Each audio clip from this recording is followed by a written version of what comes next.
हमें एक सिग्नल मिला है। ओह माय गॉड, ये कोई मामूली सिग्नल नहीं।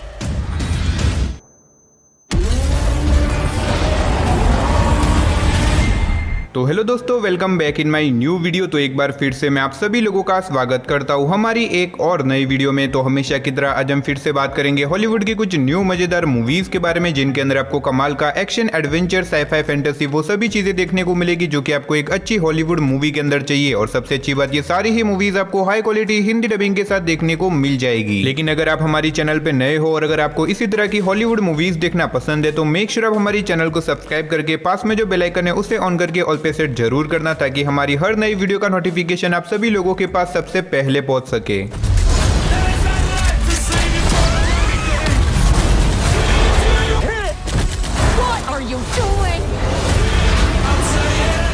तो चलिए बिना देरी के वीडियो की शुरुआत करते हैं हमारी आज की नंबर 11 की मूवी से, जिसका नाम है मैडम वेब। ये 2024 में रिलीज हुई एक एक्शन साईफाई मूवी है जिसे IMDb की तरफ से 4 आउट ऑफ 10 की रेटिंग मिली हुई है। इस मूवी के अंदर हमें कहानी दिखाई जाती है जूलिया नाम की एक लड़की की, जिसे कुछ दिनों से बहुत ही अजीब तरह के सपने आने लग जाते हैं। वैसे में जूलिया को लगता है कि उसके ये सपने नॉर्मल है, लेकिन कहानी में ट्विस्ट तो बताया जब एक दिन जूलिया के ये सपने हकीकत में बदल जाते हैं, क्योंकि वो आदमी सही में जूलिया के पीछे पड़ जाता है उसे मारने के लिए। और ये आदमी कोई नॉर्मल इंसान नहीं है, क्योंकि इसके पास सुपर पावर है, ये स्पाइडरमैन की तरह दीवालों पे चढ़ सकता है। और ये आदमी जूलिया के साथ साथ और भी 3 लड़कियों के पीछे पड़ा हुआ है उन्हें मारने के लिए। और ऐसे में जूलिया डिसाइड करती है कि वो कैसे भी करके उन 3 लड़कियों की जान बचाएगी। तो आखिर क्या वो उन लोगों की जान बचा पाएगी, और आखिर वो आदमी कौन है और इन्हें क्यों मारना चाहता है, वही सब कहानी जानने के लिए आपको इस मूवी को देखना पड़ेगा। अब भले ही मूवी की IMDb रेटिंग थोड़ी सी कम है, लेकिन अगर आपको सुपर हीरो वाली मूवी देखना पसंद है देन डेफिनेटली आप इस मूवी को वन टाइम वॉच के लिए एक बार ट्राई कर सकते हो। तो नंबर 10 पे जो मूवी आती है उस मूवी का नाम है द लिक्विडेटर। ये 2017 में रिलीज हुई एक एक्शन क्राइम मूवी है जिसे IMDb की तरफ से 5.6 आउट ऑफ 10 की रेटिंग मिली हुई है। इस मूवी के अंदर हमें कहानी दिखाई जाती है एक बहुत ही खतरनाक सीरियल किलर की, जो कि शहर में एक के बाद एक मासूम लोगों को बहुत ही बेरहमी से मारता जाता है। अब ऐसे में ये सीरियल किलर कोई नॉर्मल किलर नहीं है, क्योंकि ये किलर मर्डर करने के बाद कोई भी सबूत नहीं छोड़ता जिससे कि इसे पकड़ा जा सके, और इसी वजह से ये किलर को आज तक कोई भी नहीं पकड़ पाया। अब इसी बीच हमें कहानी दिखाई जाती है एक डिटेक्टिव की, जिसे सीरियल किलर को पकड़ने के लिए बुलाया जाता है। अब ऐसे में क्या ये डिटेक्टिव उस सीरियल किलर को पकड़ पाएगा, और आखिर वो किलर कौन है और लोगों को क्यों मार रहा है, वही सब कहानी जानने के लिए आपको इस मूवी को देखना पड़ेगा। अब इस मूवी के अंदर आपको काफी कमाल का थ्रिल एक्सपीरियंस करने को मिलेगा, जो कि आपको मूवी की स्टार्टिंग से लेके एंड तक पूरा बांध के रखेगा। तो नंबर 9 पे जो मूवी आती है उस मूवी का नाम है दी गोल्डन कंपस। ये 2009 में रिलीज हुई एक फैंटेसी एडवेंचर मूवी है जिसे IMDb की तरफ से 6.7 आउट ऑफ 10 की रेटिंग मिली हुई है। इस मूवी के अंदर हमें कहानी दिखाई जाती है लायरा नाम की एक लड़की की, जो कि अपने अंकल के साथ अपने घर पे रहती है। अब ऐसे में एक दिन लायरा के अंकल एक गोल्डन कंपस की तलाश में निकल जाते हैं, लेकिन बहुत टाइम होने के बाद भी वो अपने घर पे वापस नहीं लौटते, जिसकी वजह से लायरा खुद ही डिसाइड करती है कि वो खुद ही जाके अपने अंकल को ढूंढेगी और पता लगाएगी कि आखिर उसके अंकल इतने दिनों तक कहां गायब हो गए थे। अब ऐसे में लायरा निकल जाती है अपने अंकल को ढूंढने के लिए, लेकिन ये इतना भी आसान नहीं है, क्योंकि अगर उसे अपने अंकल को ढूंढना है तो उसे उस गोल्डन कंपस को हासिल करना होगा। अब आखिर ये गोल्डन कंपस क्या है और आखिर क्या लायरा अपने अंकल को ढूंढ पाएगी, और इस बीच मूवी के अंदर जो कुछ भी फैंटेसी चीजें होती है वो सब जानने के लिए आपको इस मूवी को देखना पड़ेगा। अब मूवी के अंदर आपको काफी कमाल का एडवेंचर, मैजिकल वो सभी तरह की चीजें देखने को मिलेगी, जो कि आपको एक अच्छी फैंटेसी मूवी के अंदर चाहिए। अगर आपने इस मूवी को नहीं देखा तो डेफिनेटली आपको इस मूवी को वन टाइम वॉच के लिए एक बार जरूर ट्राई करना चाहिए। तो नंबर 8 पे जो मूवी आती है उस मूवी का नाम है ओवरकमर। ये 2019 में रिलीज हुई एक स्पोर्ट ड्रामा मूवी है जिसे IMDb की तरफ से 6.7 आउट ऑफ 10 की रेटिंग मिली हुई है। इस मूवी के अंदर हमें कहानी दिखाई जाती है हैना नाम की एक लड़की की, जिसका बचपन से सपना होता है एक स्पोर्ट के अंदर पार्टिसिपेट करने का, लेकिन उसे अस्थमा की बीमारी है जिसके चलते वो कभी भी इस स्पोर्ट के अंदर पार्टिसिपेट नहीं कर सकती। अब इसी बीच हमें कहानी दिखाई जाती है जॉन नाम के कोच की, जो कि डिसाइड करता है कि वो कैसे भी करके हैना को ट्रेन करेगा ताकि वो अपने बचपन के सपने को पूरा कर सके और एक रनिंग स्पोर्ट के अंदर पार्टिसिपेट कर सके। लेकिन ये इतना भी आसान नहीं है, क्योंकि इसी बीच इन लोगों के सामने एक बहुत बड़ी प्रॉब्लम आ जाती है। अब आखिर ये प्रॉब्लम क्या होने वाली है और आगे मूवी में जो कुछ भी होता है वो सब जानने के लिए आपको इस मूवी को देखना पड़ेगा। अगर आपको मोटिवेशन वाली मूवी देखना पसंद है तो आप इस मूवी को एक बार ट्राई कर सकते हो। तो नंबर 7 पे जो मूवी आती है उस मूवी का नाम है सी फेवर। ये 2019 में रिलीज हुई एक हॉरर साईफाई मूवी है जिसे IMDb की तरफ से 5.7 आउट ऑफ 10 की रेटिंग मिली हुई है। इस मूवी के अंदर हमें कहानी दिखाई जाती है साइबर नाम की एक लड़की की, जो कि एक दिन एक बोट में बैठ के बीच समंदर में जाती है ताकि वहां पे जाके वो समुद्र के जीवों के ऊपर रिसर्च वगैरह कर सके। अब ऐसे में ये लोग अपनी बोट लेके समंदर में चले जाते हैं, लेकिन कहानी में ट्विस्ट तो बताया जब बीच समंदर में जाने के बाद अचानक से इनकी बोट एक जगह के ऊपर जाके अटक जाती है, और जब साइबन बोट से नीचे उतर के देखती है वो देखती है कि एक बहुत ही अजीब तरह का मिस्टीरियस क्रिएचर है जिसने उसकी पूरी बोट को बांध के रखा है। और अब ऐसे में ये क्रिएचर एक एक करके बोट में बैठे सारे लोगों को जान से मारने लग जाता है, और ऐसे में ये लोग एक ऐसी जगह के ऊपर फंसे हुए जहां पे उन्हें कहीं से भी मदद नहीं मिल सकती। तो ऐसे में ये क्रिएचर कौन है और यहाँ पे कैसे आया और आगे मूवी में ये लोग क्या यहाँ से जिंदा बाहर निकल पाते या फिर नहीं, वही सब कहानी जानने के लिए आपको इस मूवी को देखना पड़ेगा। तो नंबर 6 पे जो मूवी आती है उस मूवी का नाम है एड्रिफ्ट। ये 2018 में रिलीज हुई एक रोमांस एडवेंचर मूवी है जिसे IMDb की तरफ से 6.6 आउट ऑफ 10 की रेटिंग मिली हुई है। इस मूवी के अंदर हमें कहानी दिखाई जाती है रिचर्ड नाम के एक आदमी की, जो कि लोगों के सामान को एक जगह से दूसरी जगह के पहुंचाने का काम करता है। अब ऐसे में एक दिन रिचर्ड को एक बोट को शहर से बाहर निकालने का काम मिलता है और इस काम के बदले रिचर्ड को अच्छे खासे पैसे मिल रहे होते हैं, जिसकी वजह से वो इस काम को करने के लिए रेडी हो जाता है और इसके बाद वो अपनी वाइफ के साथ निकल जाता है अपने इस काम को पूरा करने के लिए। लेकिन कहानी में ट्विस्ट तो बताया जब बीच समंदर में जाने के बाद ये लोग एक बहुत बड़े तूफान में फंस जाते हैं, जिसकी वजह से ये लोग अपना रास्ता भटक जाते हैं और ऊपर से इनकी बोट भी डैमेज हो जाती है, जिसकी वजह से बोट में धीरे धीरे करके पानी भरने लग जाता है। अब ऐसे में ये लोग बीच समंदर में फंसे हुए जहां से इन्हें कहीं से भी मदद नहीं मिल सकती और ऊपर से ना तो इनके पास ज्यादा दिनों का खाना है ना ही पानी, तो आखिर ये लोग यहाँ पे कितने दिनों तक सर्वाइव करेंगे, वही सब कहानी जानने के लिए आपको इस मूवी को देखना पड़ेगा। अब मुझे पता है मैंने इस मूवी को पहले भी लिस्ट के अंदर ऐड किया है, लेकिन अभी भी बहुत सारे ऐसे लोग हैं जिन्होंने इस मूवी को नहीं देखा, तो जिन्होंने भी इस मूवी को नहीं देखा उनके लिए हाईली रिकमेंड रहेगी कि आप इस मूवी को एक बार जरूर ट्राई करें। तो नंबर 5 पे जो मूवी आती है उस मूवी का नाम है डिविजन। ये 2014 में रिलीज हुई एक एक्शन साइफाई मूवी है जिसे IMDb की तरफ से 6.6 आउट ऑफ 10 की रेटिंग मिली हुई है। इस मूवी के अंदर हमें कहानी दिखाई जाती है हमारे फ्यूचर वर्ल्ड की, जहाँ पे ज्यादा पॉपुलेशन और पोल्यूशन की वजह से अर्थ अब पूरी तरीके से डिस्ट्रॉय हो चुका है और इसी वजह से बचे कुछ इंसानों ने पोल्यूशन से बचने के लिए शहर के चारों तरफ बड़ी बड़ी दीवारें लगा के रखी है ताकि कोई भी शहर से बाहर ना जा सके। अब इसी बीच हमें कहानी दिखाई जाती है क्रिस नाम की एक लड़की की, जो कि अब बड़ी हो चुकी है और अब उसे डिसाइड करना होगा कि आखिर वो क्या बनना चाहती है। लेकिन इसी बीच कहानी में ट्विस्ट तो बताया जब कुछ बहुत ही खतरनाक लोग क्रिस के पीछे पड़ जाते हैं उसे मारने के लिए। अब आखिर ये लोग कौन है और आखिर क्रिस को क्यों मारना चाहते हैं, वही सब कहानी जानने के लिए आपको इस मूवी को देखना पड़ेगा। मैंने सिर्फ आपको यहाँ पे मूवी की बेसिक सी स्टोरी बताई है, असल में मूवी के अंदर आपको काफी कमाल की स्टोरी देखने को मिलेगी, जिसे जानने के लिए आपको इस मूवी को देखना पड़ेगा। अगर आपको इस तरह की डिस्टोपियन मूवी देखना पसंद है देन डेफिनेटली आपको इस मूवी को वन टाइम वॉच के लिए एक बार जरूर ट्राई करना चाहिए। तो नंबर 4 पे जो मूवी आती है उस मूवी का नाम है शूट एम अप। ये 2017 में रिलीज हुई एक एक्शन थ्रिलर मूवी है जिसे IMDb की तरफ से 6.6 आउट ऑफ 10 की रेटिंग मिली हुई है। इस मूवी के अंदर हमें कहानी दिखाई जाती है स्मिथ नाम के एक आदमी की, जो कि एक औरत को देखता है जिसके हाथ में एक बच्चा होता है और उसके पीछे कुछ बहुत ही खतरनाक लोग पड़े हुए होते हैं उसे मारने के लिए। अब ऐसे में स्मिथ उस औरत को बचाने के लिए तो जाता है, लेकिन इसके बावजूद भी वो उस औरत को नहीं बचा पाता। लेकिन जैसे जैसे करके वो उसके बच्चे को बचा लेता है और ऐसे में स्मिथ डिसाइड करता है कि वो कैसे भी करके उस बच्चे की जान बचाएगा, क्योंकि उसने मरने से पहले उसकी माँ से वादा किया था कि वो हमेशा उसके बच्चे का ध्यान रखेगा। अब ऐसे में वो सारे लोग उस बच्चे के साथ साथ स्मिथ के भी पीछे पड़ जाते हैं उसे मारने के लिए। तो ऐसे में स्मिथ अपने आप को और उस बच्चे की जान कैसे बचाएगा, वही सब जानने के लिए आपको इस मूवी को देखना पड़ेगा। भाई मूवी के अंदर आपको literally non stop action scene देखने को मिलेंगे। अगर आप ऐसी मूवी देखना चाहते हो जिसके अंदर आपको सिर्फ और सिर्फ एक्शन सीन देखने को मिले देन डेफिनेटली मैं रिकमेंड करूंगा कि आप इस मूवी को एक बार जरूर ट्राई करें। तो नंबर 3 पे जो मूवी आती है उस मूवी का नाम है विंसेंट एंड रॉक्सी। ये 2016 में रिलीज हुई एक एक्शन क्राइम मूवी है जिसे IMDb की तरफ से 5.5 आउट ऑफ 10 की रेटिंग मिली हुई है। इस मूवी के अंदर हमें कहानी दिखाई जाती है विंसेंट नाम के एक लड़के की, जो कि एक दिन एक लड़की से मिलता है जिसके पीछे कुछ बहुत ही खतरनाक लोग पड़े हुए होते हैं उसे मारने के लिए। अब ऐसे में विंसेंट उस लड़की की जान तो बचा लेता है, लेकिन उसे इस बात का बिल्कुल भी अंदाजा नहीं था कि वो ये सब करके कितनी बड़ी गलती कर रहा है, क्योंकि उस लड़की के पीछे कुछ बहुत ही खतरनाक गैंगस्टर पड़े हुए उसे मारने के लिए। और अब ऐसे में वो लोग सारे विंसेंट के भी पीछे पड़ जाते हैं उसे मारने के लिए। तो अब ऐसे में विंसेंट अपने आप की और उस लड़की की जान कैसे बचाएगा जिसे अब वो प्यार करने लग चुका है, और आखिर वो लोग कौन है जो कि इन दोनों को मारना चाहते हैं, वही सब कहानी जानने के लिए आपको इस मूवी को देखना पड़ेगा। अब मैंने सिर्फ आपको यहाँ पे मूवी की बेसिक सी स्टोरी बताई है, असल में मूवी के अंदर आपको काफी कमाल की स्टोरी देखने को मिलेगी, जिसे जानने के लिए आपको इस मूवी को देखना पड़ेगा। तो नंबर 2 पे जो मूवी आती है उस मूवी का नाम है स्पाई टाइम। ये 2015 में रिलीज हुई एक एक्शन कॉमेडी मूवी है जिसे IMDb की तरफ से 6.1 आउट ऑफ 10 की रेटिंग मिली हुई है। इस मूवी के अंदर हमें कहानी दिखाई जाती है एरिस नाम के एक एजेंट की, जिसने अपनी पूरी लाइफ में बहुत सारे बड़े बड़े मिशन पूरे किए, जिसके चलते बहुत सारे लोग उसके दुश्मन बने पड़े। अब ऐसे में एरिस का एक बेटा भी है, लेकिन वो कभी भी अपने बेटे से मिलने के लिए नहीं जाता, क्योंकि अगर वो अपने बेटे से मिलने गया तो उसे डर है कि उसके सारे दुश्मन उसके बेटे के पीछे पड़ जाएंगे उसे मारने के लिए। लेकिन कहानी में ट्विस्ट तो बताया जब एक दिन सही में ऐसा हो जाता है, क्योंकि एरिस के पुराने दुश्मन एरिस के बेटे को किडनैप कर लेते हैं उसे मारने के लिए। अब ऐसे में एरिस अपने बेटे को कैसे बचाता है और आगे मूवी में जो कुछ भी इंटरेस्टिंग चीजें होने वाली है वो सब जानने के लिए आपको इस मूवी को देखना पड़ेगा। अब मूवी के अंदर आपको एक्शन के साथ साथ कॉमेडी भी देखने को मिल जाएगी, तो अगर आपको एक्शन कॉमेडी वाली मूवी देखना पसंद है तो आप इस मूवी को एक बार ट्राई कर सकते हो। तो फाइनली नंबर 1 पे आपको एक बहुत ही कमाल की कॉमेडी मूवी देखने को मिलने वाली है जिसका नाम है द मैन फ्रॉम टोरंटो। ये 2022 में रिलीज हुई एक एक्शन कॉमेडी मूवी है जिसे IMDb की तरफ से 5.8 आउट ऑफ 10 की रेटिंग मिली हुई है। अब इस मूवी के अंदर हमें कहानी दिखाई जाती है टेडी नाम के एक आदमी की, जो कि अपनी वाइफ को सरप्राइज करने के लिए एक अपार्टमेंट को बुक करता है, लेकिन गलती से वो एक दूसरे अपार्टमेंट के अंदर चला जाता है जहां पे एक बहुत बड़ा हिटमैन आने वाला होता है, और वहां के सारे लोगों को अब यही लगता है कि टेडी ही वही हिटमैन है जो कि यहाँ पे आने वाला था। और इसी बीच अचानक से वहां पे पुलिस के भी रेड पड़ जाती है, जिसके बाद वो लोग टेडी को किडनैप कर लेते हैं क्योंकि उन्हें भी यही लगता है कि टेडी ही वो हिटमैन है जिन्हें वो यहाँ पे पकड़ने के लिए आए थे। अब ऐसे में टेडी जो कि एक सीधा साधा आदमी है, वो इन सारी मुसीबतों में कैसे फंस गया और आगे मूवी में जो कुछ भी इंटरेस्टिंग चीजें होने वाली है वो सब जानने के लिए आपको इस मूवी को देखना पड़ेगा। भाई लिटरली मूवी काफी कमाल की है। आप इस लिस्ट की किसी मूवी को देखो ना देखो, लेकिन मैं रिकमेंड करूंगा कि आप इस मूवी को वन टाइम वॉच के लिए एक बार जरूर ट्राई करें। तो चलिए उसी के साथ हमारी आज की वीडियो को इधर ही खत्म करते हैं, मिलते और किसी नई वीडियो के साथ। तब तक के लिए आप इन सारी मूवीज को देख के एंजॉय करो।